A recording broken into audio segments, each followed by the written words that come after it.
To add a library to a Visual Studio project, download library. Obtain the library or DLL file you want to add to your project.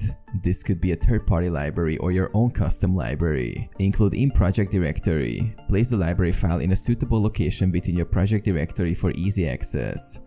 Open Visual Studio. Launch Visual Studio and open the project in which you want to include the library. Include in project. Right-click on the project in the Solution Explorer and select Add Existing Item. Browse for library. In the dialog box that appears, navigate to the directory where you place the library file.